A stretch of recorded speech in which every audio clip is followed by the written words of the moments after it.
Um, I just have one question for everyone here. You can see the data in front of you. And Mike, um, looking at the megatrends and what is going on and the conversation you keep having, do you think as Africa we're moving too fast, or are we keeping up the pace, or what is going on?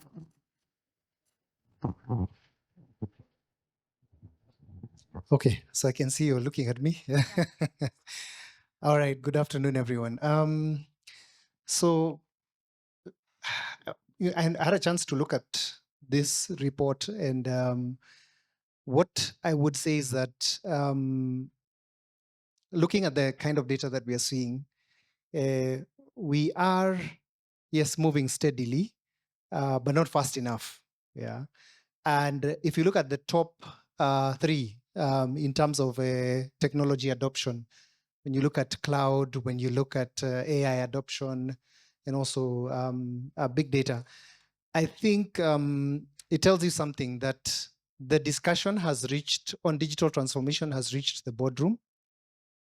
But is there enough momentum to keep it going? That's a question that we need to ask. I think not yet, because there's still so much. Like when you look at the top barriers to technology adoption, when you look at the complexity of the implementation, when you look at integration with existing with the integration with existing systems, a lot of organizations still relying on legacy systems. Yeah.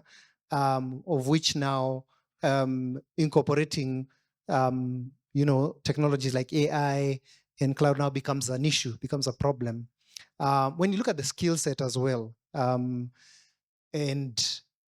I see this a lot, especially because I'm in cybersecurity, and what I'm seeing a lot in the especially in the financial services sector, it's the same faces that you will see moving around from one institution to another.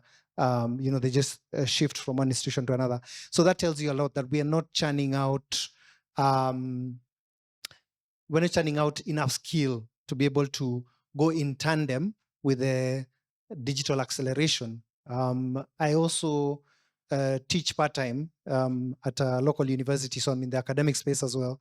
And I can tell you there's a lot to be done as well in that space in terms of just bringing the kind of curriculum to that level that will allow these young guys in these institutions to come out market ready. So we are moving, yes, but not fast enough. And so if we're able to plug those three top barriers, then I think we would be able to leapfrog.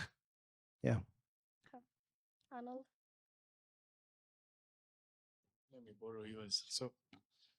So I tend to agree 100% with what my colleague has talked about. So I'm privileged enough to have been in a situation where I work, let's say I consult for several companies at one time. So I get to see how the field is operating, giving me insights at least to understand what's really the challenges that bedevil the sector and prevent it from actually migrating and moving to the cloud and adopting AI and such. And there's a fear of the unknown. There's a desire. There's the talk that yes, we need to embrace AI, but there's that fear. So there's a wait and see attitude from a lot of people. So yeah, Safaricom will look, what is Airtel doing? What is so-and-so doing? Sorry for naming names, but there's a wait and see just because of the fear of the unknown. Another issue that has started becoming quite predominant, it's not yet there because it's still very recent, legislation, especially around government restriction, especially around data residency. So that's a heavy restriction. There's some quite stringent laws, especially within Africa in terms of data residency, which restricts companies which are really eager and who desire to jump into the cloud space, not to be able to because of the mere fact that some sensitive data needs to reside within within the borders of the country. So that's over and above these barriers. There's that one that should easily be tackled with a lot of lobbying, not only from us but also from our representatives in the upper offices. So yeah.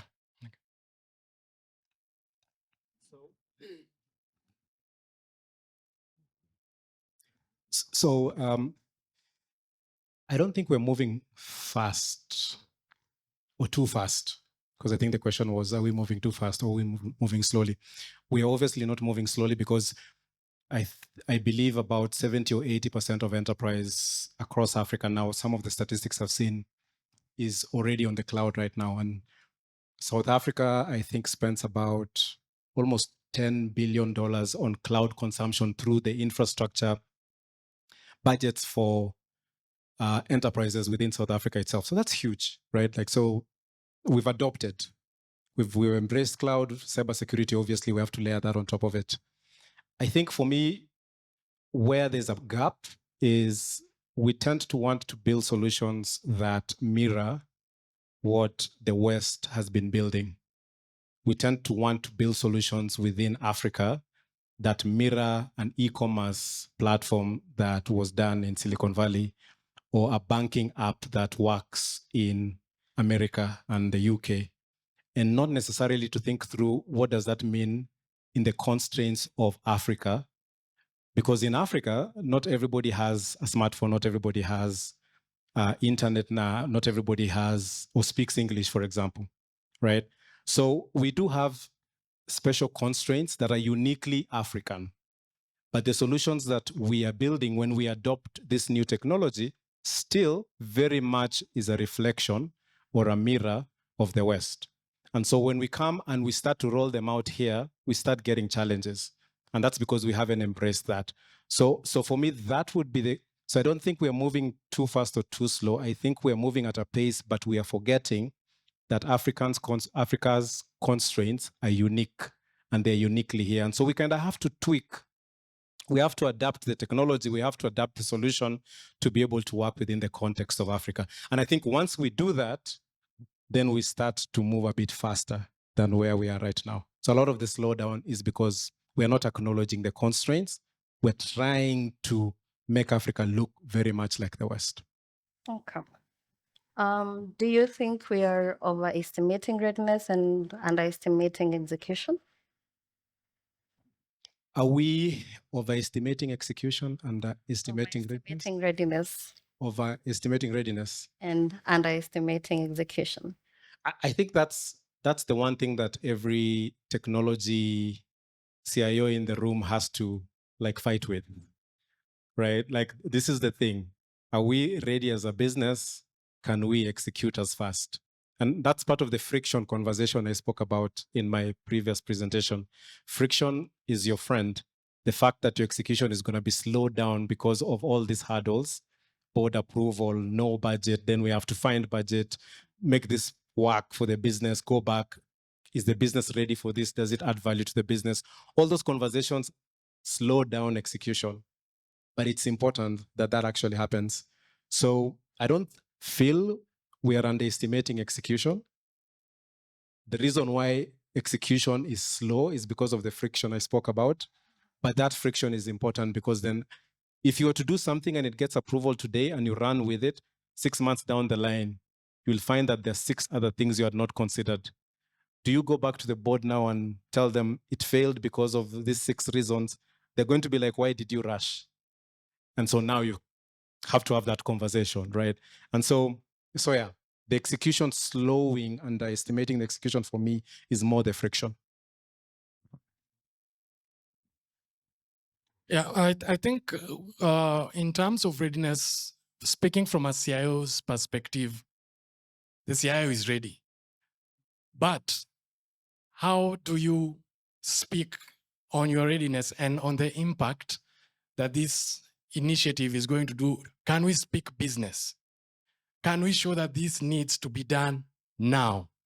Because that's a challenge that comes across, especially when CIOs, when techies are trying to pass the message of we need to do AI because it's going to either affect the bottom line one or the other. It's either whatever you're doing, whatever CEO wants to hear is it going to improve my revenue or decrease my costs? Are we able to, yes, we do understand how important and how life-changing cloud, AI, and all these tools are, but are we able to speak on their effectiveness? I think once we are able to do that, the pace is going to move much faster because we'll be able to create business cases for them. We are going to show direct impacts and benefits for them and tie KPIs to each and every one of those beneficial impacts that we perceive this particular cloud and AI and other modern solutions are going to bring. So I think the onus is on CIOs, the tech team in particular, to build upon their capabilities so that they're able to showcase and preach the fact that these solutions are indeed important and are going to affect positively the bottom line of the organizations. So with that now we'll be able to, I think, now move with the pace that we desire, because the whole team now, including the board and all the C-suites, will pretty much be on board. Yeah. Yeah, sure. Joining us on stage is Alex Nale, CEO, SCPA Front Up. And Alex, the question we're handling is, do you think we are overestimating readiness and underestimating execution? So prep your mind, Francis. Okay, so I think I agree with what my panelists are saying, and especially on the point to do with the techies being ready. As the techies, yes, we are ready. We've just not been able to convince the relevant stakeholders that we are ready and that what we're trying to push can actually work. The other thing also is when you look at infrastructure-wise, us being ready, there's still a lot that needs to be done. There's a lot of let me not say a lot of catching up, but there's still catching up to do. For instance, look at a technology like blockchain. It's supposedly more than 10 years now since we started talking about blockchain in this space, but we don't have really tangible use cases that we can actually, put out there to say that, this has worked. Obviously, because of, look at the kind of infrastructure required to implement blockchain, the computing power and just the underlying infrastructure itself. So I'd say in that sense, we may be ready, but there's still a bit of work we need to do to get there. But we're not, the conversations are happening. We just need to get the conversations out of this room and get them out there and begin to roll out. Yeah. Alex. Good afternoon, good evening. Sorry, I was just coming in. But I think in terms of whether we're overestimating readiness and underestimating execution, I think I'll put it half and half, because one, from at least from other markets, from other places, we see that the technology is ready, but it has to come finding ready mindsets, ready people. So you have the three technology, people, and processes. So sometimes you find, or what we are seeing is that you're finding people are a half-half. Let me put it that way. Not the CIOs, but they also work with teams. So it's not just a one-man show. You need to have, whether it's an AI team that you're building, it needs to be ready. But the technologies, if it is a plug and play kind of scenario for most of the, at least for the technologies that the report shows, really, they're ready. It's now up to us to align ourselves, the CIOs, the CEOs, the leadership at the board level, to really believe that this is going to deliver results. As he has said, blockchain had its moment, okay, and what some people may call hype, okay, okay, and we've not yet seen really groundbreaking, at least at enterprise level, where you're saying this company, this organization deployed blockchain and it has delivered ABCD. And those are the use cases and examples that leaders are usually looking for. My question to you, Alex, is what do you think is the biggest executional blocker that African organization needs to fix? Because we know execution still is a problem. What do you think we need to fix? I think it's fragmentation, fragmentation of responsibility, where you have, I'll have like CEOs call you out and say, reaching out saying, oh, we need someone that can do this, can do that. And that person gets into the organization and the ownership is not there. So there's the CIO has this thing he wants to do. There's all these items they want to execute, but you need a whole organization. You need, at least at the leadership level, you need the leadership to have bought in. And whenever that is not aligned, the collaboration is not there. There is no real ownership. So the KPIs are misaligned in a way. My KPIs as a CFO are different from the KPIs of a CIO. The CIO sometimes also, some of the things we've been saying over the years is we've not articulated in the language, we've not articulated what we need to do in the language that the leadership needs to interpret, that is financial numbers, bottom line, and so on. So you find that kind of misalignment blocks execution, because now they say, but we could do it for less. And they hear so many pitches. Everyone they're bumping into, oh, you're a CEO of a bank. Okay, we have this solution. We have this. So you find that they are bumping into all these things, and I think it becomes a blocker to a degree that you're not able to overcome as a team, as an organization, until there's proper alignment on KPIs, but also on buying into the broader vision of the organization. How does this latest trend, how does it really solve for my client base? And how does it, and that client base may be internal, it could be also external. Let me just jump in there a bit. The other blocker that really comes to mind, and I think based on earlier this year when I attended BFSI, we were talking about shared infrastructure. What would it take for organizations to embrace shared infrastructure? And I look at shared infrastructure this way. We're all trying to move from here to Mombasa, but everyone wants to build their own private road to get there. Instead of thinking, can we use this one main road? I determine the kind of vehicle that I will use to get there, or the means of transport that I'll use to get there, but the road is the same. So shared infrastructure, think about it from an e-citizen perspective. All of these services that you get under that one umbrella, it's all shared infrastructure. CBK the other day launched a security operations center. They're inviting financial services institutions to have a common threat intelligence sharing platform. So if we embraced that kind of approach for different sectors and for other areas, one, it would reduce the cost of actually adopting technology, and it would also make it the transition smooth and seamless, because all you need to think about is how do I get into this kind of arrangement, and what are the modalities. So yeah. If you allow, Michael, classic examples, especially since you talked about e-citizen. And this, the blockers for me, I see them mostly in government, because we work with, we intersect with government and private sector.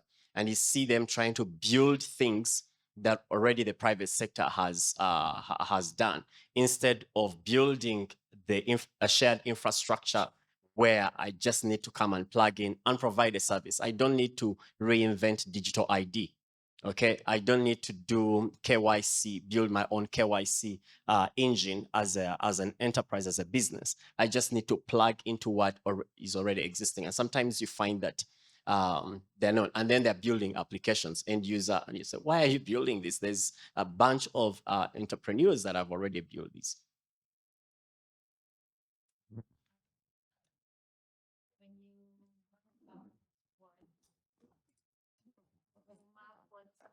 Africa is doing in terms of cloud and what the global is doing in terms of cloud, where do you think we're keeping pace and where do you think we actually really need to put in some work? Okay, I'll tackle them in two ways. You asked cloud, I'll deal with that separately. Then AI, I'll deal with that separately because I think once we start bunching them up, it's not a one fixed solution for both.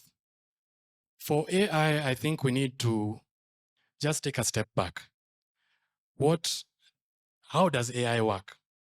AI is a top-end platform. It feeds from everything else. It feeds from data. So if you have not fixed your data, the best AI platform is not going to help you out. The most ideal AI use case that you identify that you think will work for your business is not going to help you out. So how do you go about this? You have to go back and look at our silos, monolithic architectures that my colleague here mentioned, and we find out how does our data sit.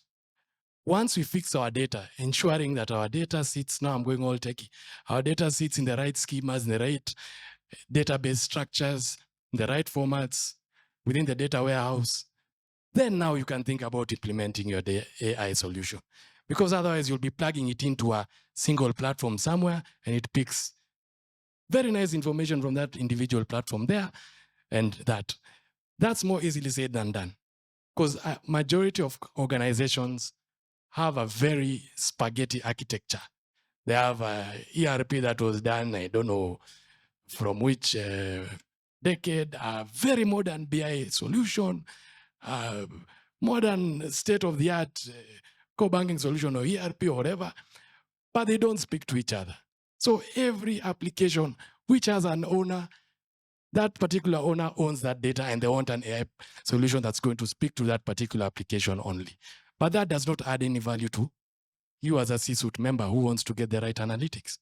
So once we go back, fix our platforms, ensure they can speak to each other, they're well integrated, then come and think about implementing AI use cases. Other than that, we'll just be putting a very nice tabletop on structures that are not working. That's AI.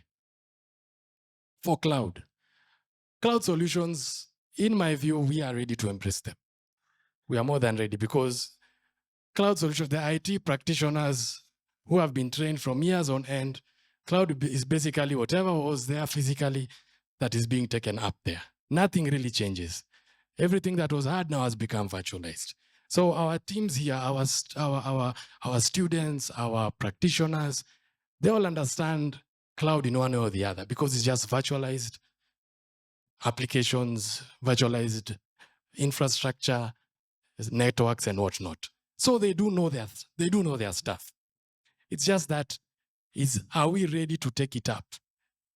As I said initially, IT practitioners need to speak business because the way things are in a hybrid structure, it's quite expensive for companies.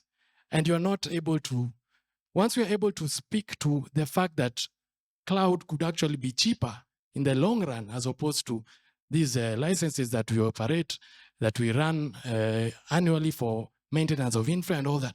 Once we're able to tabulate that and speak that language to the CEOs and to the decision makers, to the CFOs, it will be plain and simple, and you easily be able to catapult to and implement your cloud, whatever cloud implementation you're doing. So I don't think it's a skill set.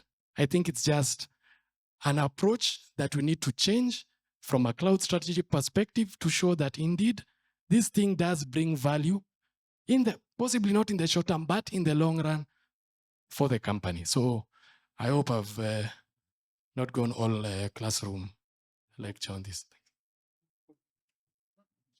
That's okay. Thanks. With the number of attacks that we've been having throughout this year, do you think we're still underestimating risk? And do you think the boards are really ready to hear the news?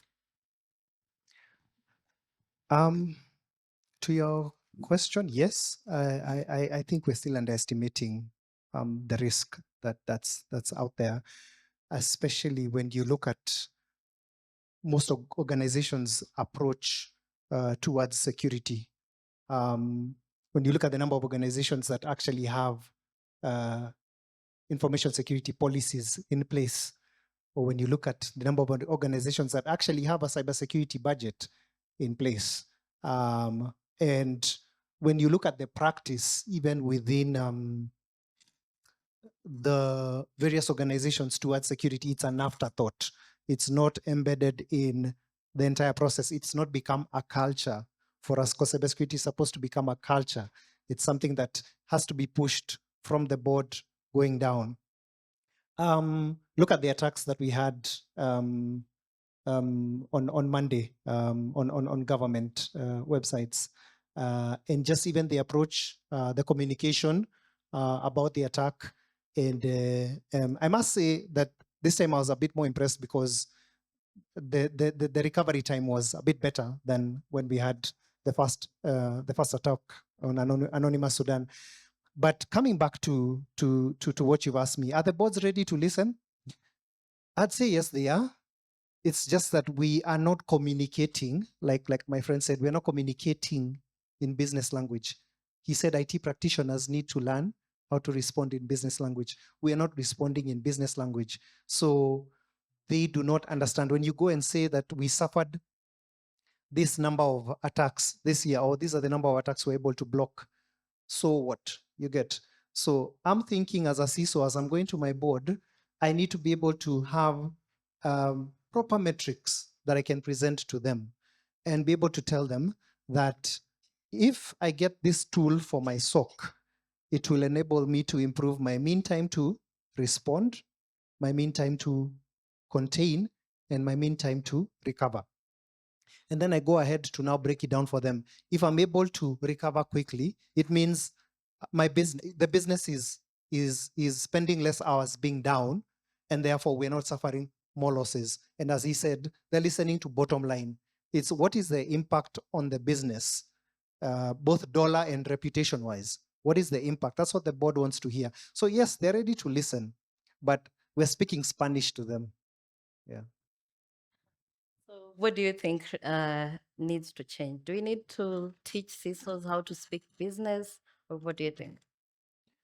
My thinking is this, and I've always thrown this spanner in the works, that we have so many lawyers, financial people, and all these other professions in the board, but we have less techies on the board.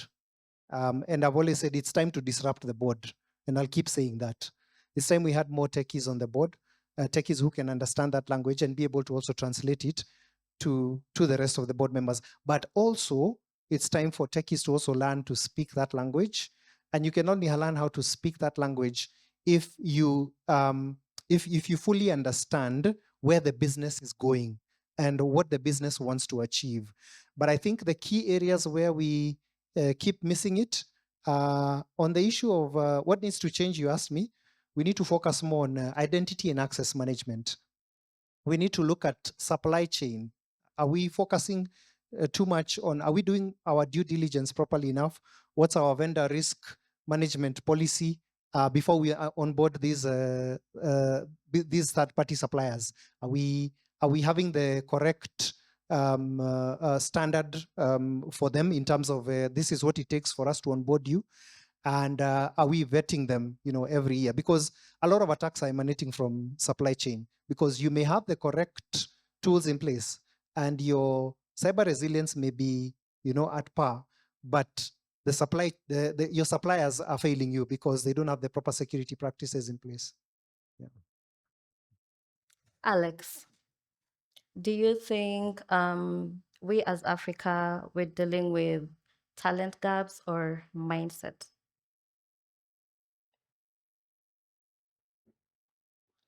I think I don't know how to say it without respond. Rather, I don't know how to respond without saying that both, because one is that feeling that I've achieved, I've arrived, and if I've arrived in my learning journey, then I really don't need to upskill. Okay. On the other side, we also have pure talent gaps, because actually that mindset creates talent gaps in itself. When we begin going into silos and thinking, I'm from the IT department, I'm CIO or I'm CISO, so the finance things are not really that's not my thing. Okay. The business side, there's other people that are responsible for that. Strategy is not in my department, when actually it does influence whether you're able to execute or not. So the talent, the talent gaps are there, and they are coming from the fact that, one, the technologies are also evolving quite fast. So you need to be upskilling. I think, like Francis was saying, that you need to be vetting some of these suppliers every so often, because they may have been good last year or 6 months ago, and they're not anymore. Okay, and someone else has figured them out, and they're going to be your weakest link.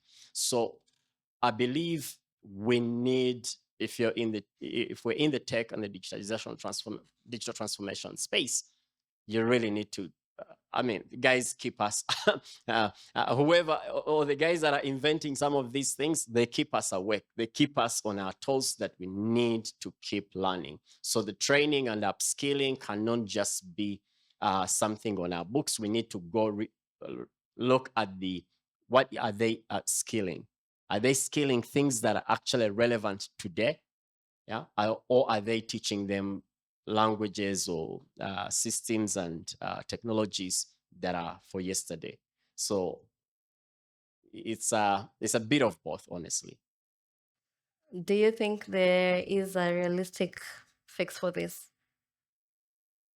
I don't know. It's just all of us taking ownership, knowing that, especially in this AI era where information is available, even people that may not know they have access to information, so they may give you information but not the skills, because the skills is the know-how. If you're able to implement, to actually execute certain things, so it's a tough, it's really a tough one. We have to keep on our toes. We have to be open to know that we've not arrived unless we change industries. But even in those industries, even in some of these industries where you'd think that you're changing, I saw some of the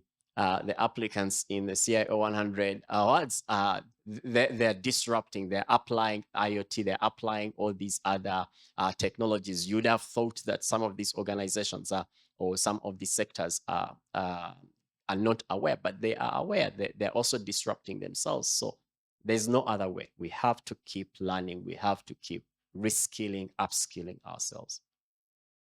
Thank you. Okay, Francis, you go first. No, I'd also say to that we need to take it back to like I said before, go back to the academic side of things.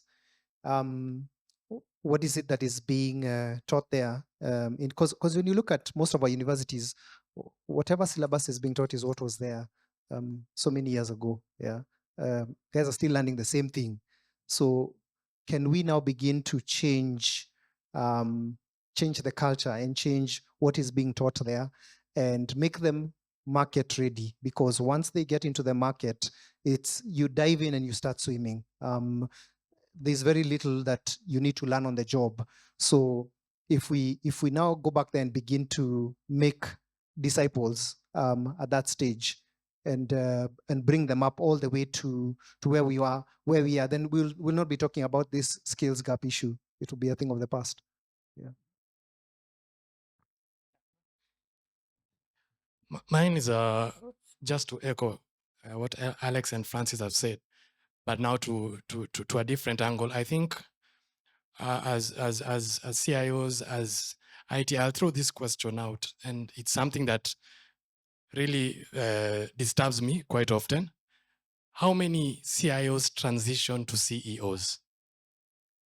Like when a CIO, IT practitioners look at the CIO, I want to become a CIO. And once you get there, it's like the top of the ceiling. It's the summit and it ends there. Why do we see CHROs transitioning to CEOs? We see CFOs automatically transitioning to CEOs. We see all manner of CXO, whichever word comes between, letter comes between C and O, transitioning to CEO other than the CIO. Because I've been looking quite hard to identify one. Even for the IT-related companies, they never transition into, or the tech-related companies, they never transition into a CEO. So I think there needs to be a mindset shift. We need to become more ambitious. Yes, as we study, as we upskill ourselves, what are we upskilling ourselves to become? Am I upskilling myself to be the best techie in the world? Okay. But can I be a leader? Can we transition? Can we be more ambitious and aim to become leaders of the organization? Because we have the skills. Whenever there's a challenge, it's the CIO who's asked to fix it. Majority of the problems, it's the CIO who ends up fixing it. So why can't we end up being that ambitious and transition to becoming the overall leads in the organization? I think that's the challenge, that as we even embrace upskilling and transitioning our education system to ensure that we are more certified ready and all that, let's also create a level of ambition where we want to be the leader of the organization. I've seen people who have a junior person joins the organization, a proper IT analyst, and his first mentor is the CIO. But you see a finance guy or a HR practitioner, they'll go directly to the CEO and I want you to be my mentor. So I think that mindset needs to change. Probably it's too late for some of us here, but maybe even for the generations that are coming, let's just try and change that to that mindset as we upskill ourselves. Yeah. I think you've even validated what I was just saying before, that we need more CIOs on the board. But what is it that is stopping us from being on the board? Maybe it's how we are being viewed by the rest. Watu wa IT. That's what they call us. Yeah. But are we positioning ourselves like you're saying? Are we presenting ourselves in a manner worthy of scaling the ladder to transition from CIO to CEO, transition from CIO to a board chair? So those are the things. I agree with you. Those are the things we need to really think hard about. Do I get just a quick story?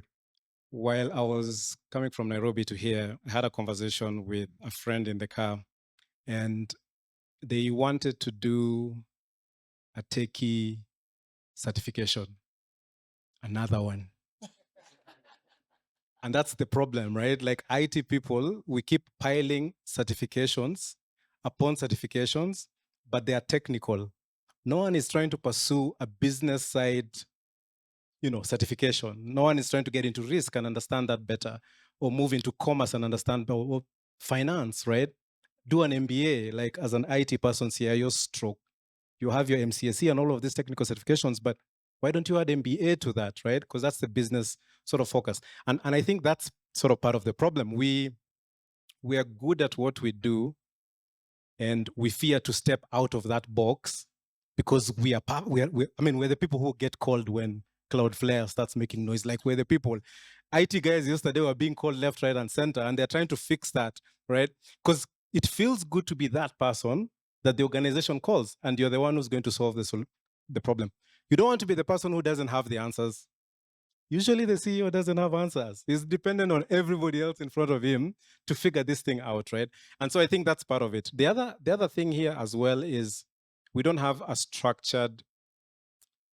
I agree with Alex, with everybody on here around upskilling, skilling, reskilling, but there's a disconnect between quote unquote academia and practice.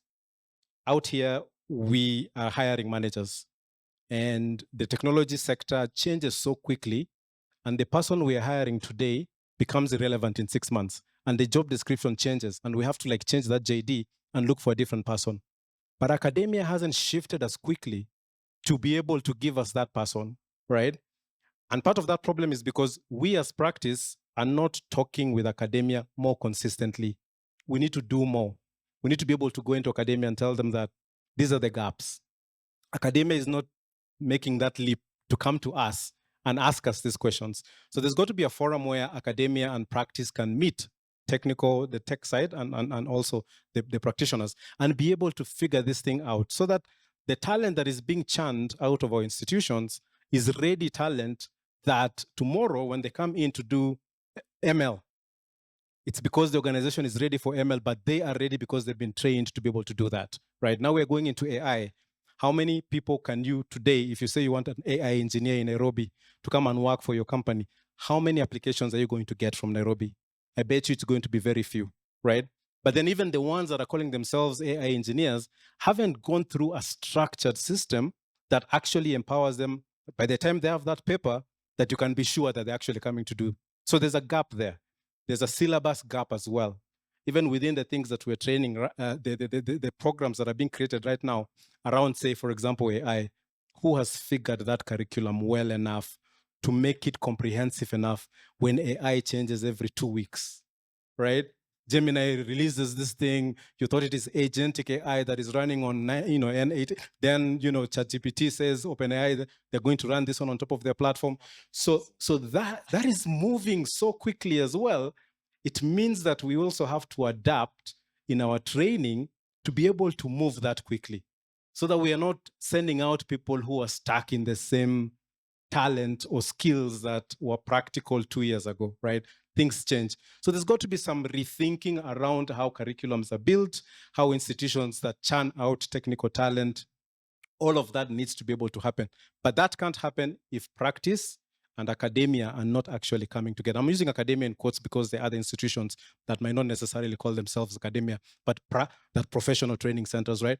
But that space where we all come together and move as quickly on behalf of the people who are executing and laying out strategy, but also who are looking for talent from the marketplace to be able to absorb. So that's very important. So I'm going to turn the tables.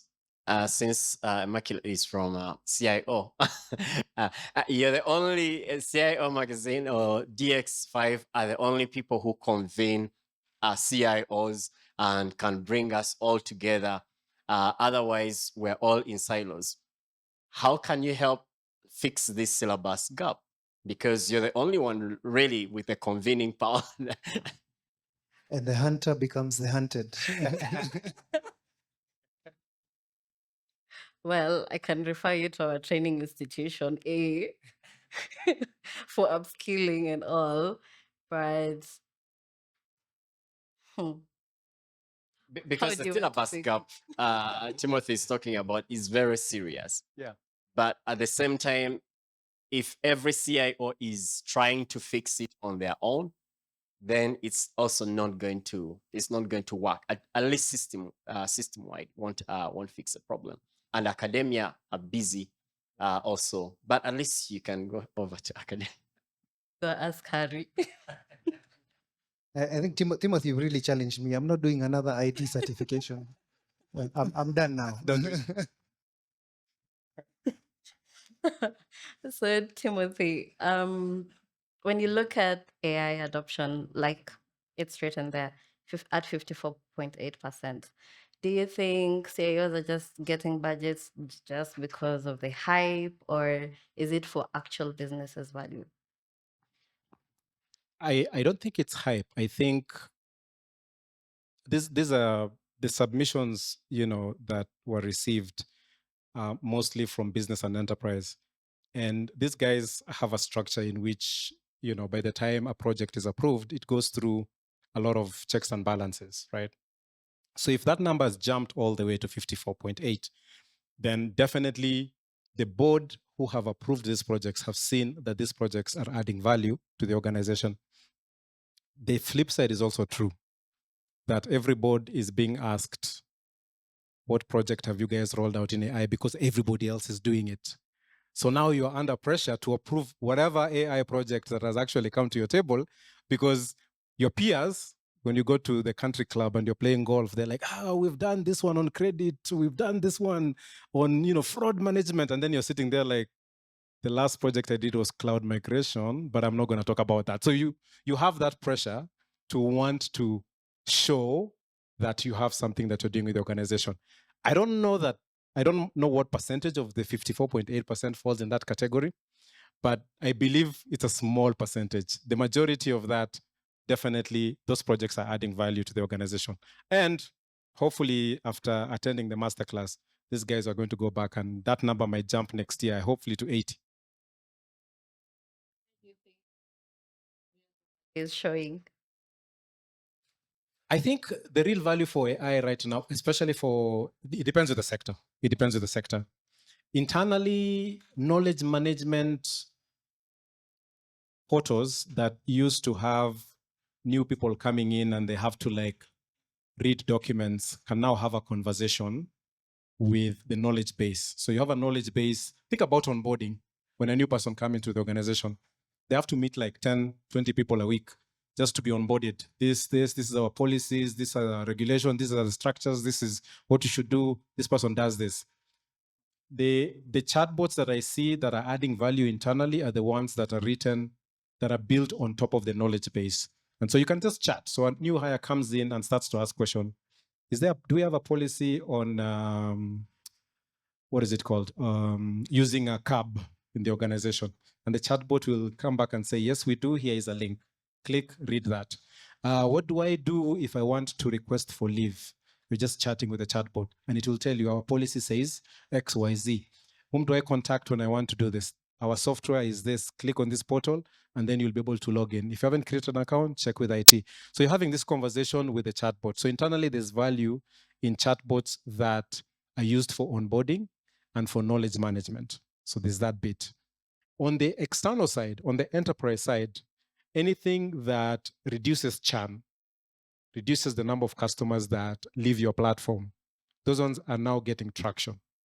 So if Safaricom has been losing, I'm using this in quotes, 1,000 customers a week, but you bring in an AI solution that is able to cater to why they're leaving, and now you're losing only 100 customers a week, that's higher value for Safaricom, and so they would adopt that. So churn management, productivity, not so much. I don't see so many organizations leaning towards AI for productivity, although the people who work there use it.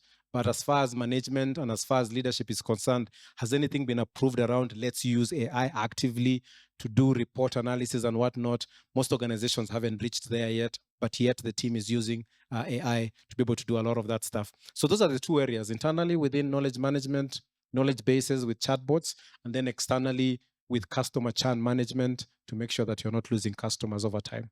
That's where I've seen the pile of a lot of that is. Does he look like you have something? I was just going to add to what he's saying. Contribution towards the value internally for AI. When you look at, for instance, call centers or contact centers, where you're having agents having to deal with so many issues and calls that are coming in, then you have these AI agents being embedded that can be able to deal, like he's talking about the chatbots. The AI agents are able to deal with, they're not so urgent matters, or they're not so, complex issues.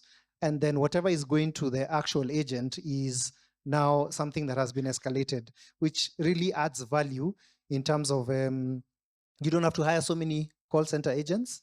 You just need maybe like a few, and makes your call center more cost effective and efficient. Yeah, that's what I wanted to add. Okay. As we are closing, our final question, because we don't have time. If CIOs want to actually stop talking about digital transformation and deliver it, what do you think is the biggest uncomfortable truth they'll have to face? Alex. Start with the CEO. Yes. So And unfortunately, is also the judge. I think that the uncomfortable truth is that our jobs, oh, the jobs of CIOs, the jobs of digital people that are responsible for digital, are going to become more complex and keep us on our toes. It's you have to keep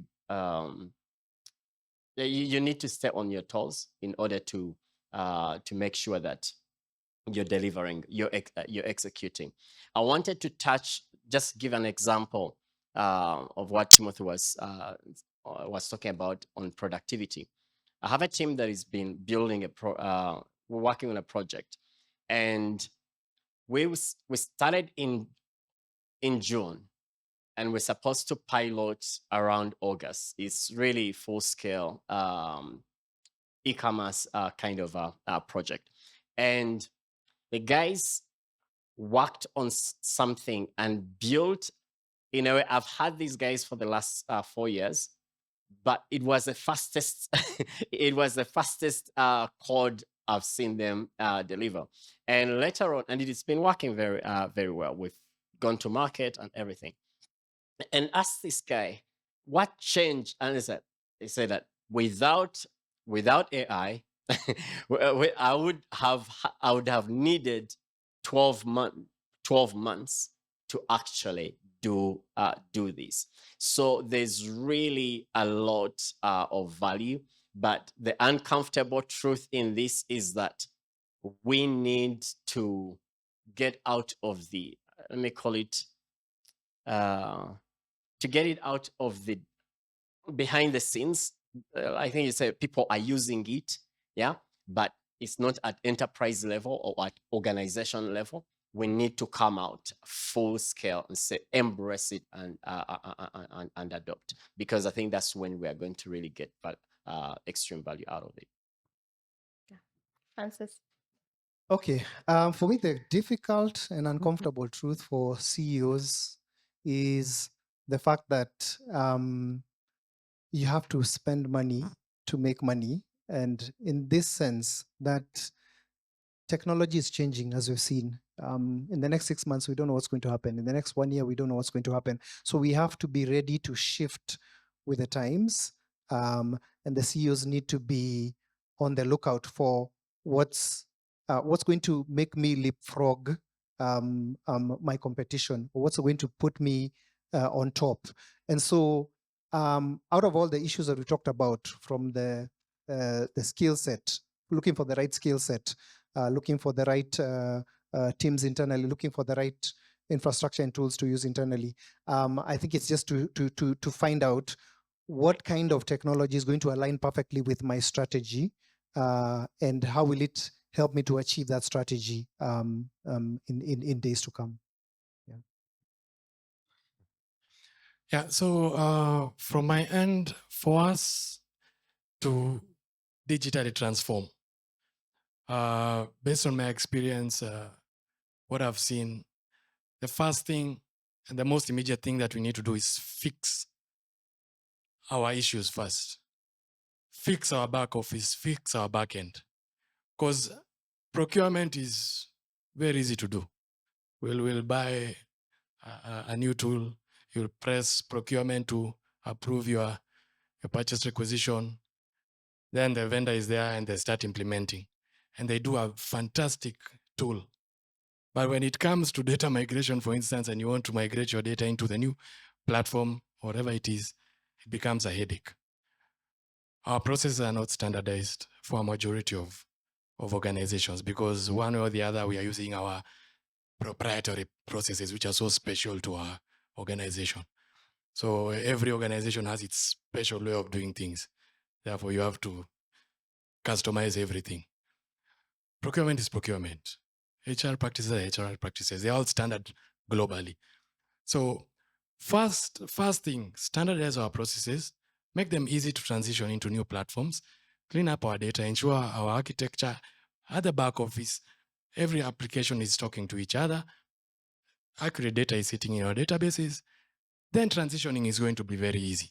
So it's more easier to speak to that solution is going to come and fix this without looking back, because it's a very painful exercise for any CIO to start saying, let's fix our data, let's do a data cleanup exercise, let's try and standardize our processes. It's a very tedious and somehow not very rewarding exercise at face value. But that's what you need to do to eventually embrace these platforms at a quicker pace and to digitally transform. So yeah. So I'll sort of add to just what you said.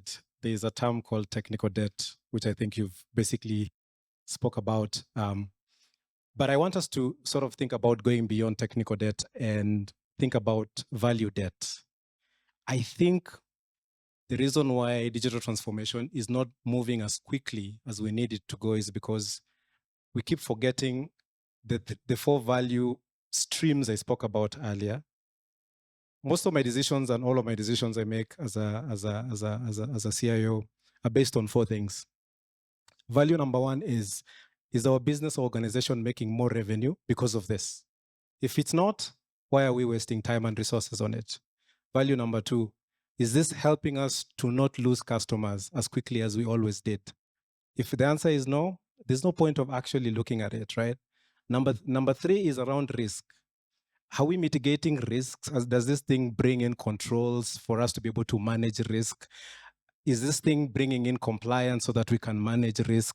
Does this thing bring in a level of governance so that we can manage risk? If it's not ticking that box, why are we wasting a lot of resources and time on it, right? And then finally is the productivity aspect. We have a lean team, we have limited resources, we have limited number of people that can work in this organization and a limited budget. How can we help this team, like in Alex's team, do more with less, right? Can we bring in the technology so that something that used to take 6 months, they can now do in 3 months? That's wonderful, and that is going to be approved because of those. I think we keep forgetting that value stream. Like, we're not aligning any of the initiatives. We're doing it for the sake of doing it. We want to do cloud for the sake of doing it. We want to do AI for the sake of doing it. We want to do data and cybersecurity for the sake of doing it because everybody else is doing it, and we want to be seen to be the people who are also doing it. Those things don't touch any of those four areas for your organization. You should not touch them. And you should tell your team, we're not going to touch it because I don't see how those things manifest or end up touching any of those four areas. So that's what I'm calling the value debt. We need to revisit the value debt. As much as we need to address the technical debt on the technical area, on the technical side of things, but we need to go back and look at the digital transformation projects we've had in the organization. How many of those align with any of those four value areas? And if they don't, we should probably shut them down and start approving only the ones that align with any of those four areas. That's how I look at it. Okay, thank you so much. We'll take up only 2 questions because I don't have time. Only one. Okay, one.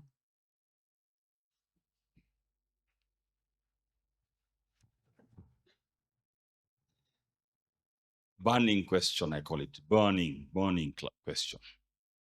Anyone in the room? Or that was...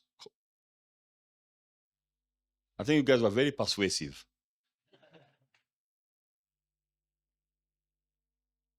Okay then. I believe the panelists and the moderator will be there for our nice cocktail. We can continue the conversation. Allow me to thank the panelists and the moderator. Immaculate, fantastic job. And as is tradition in the leadership theater, you could take a stand up and give the audience a bow. My photo people, that's your photo, guys. Thank you for the... Just 1 second for a nice photo. Thank you. Oh, yes.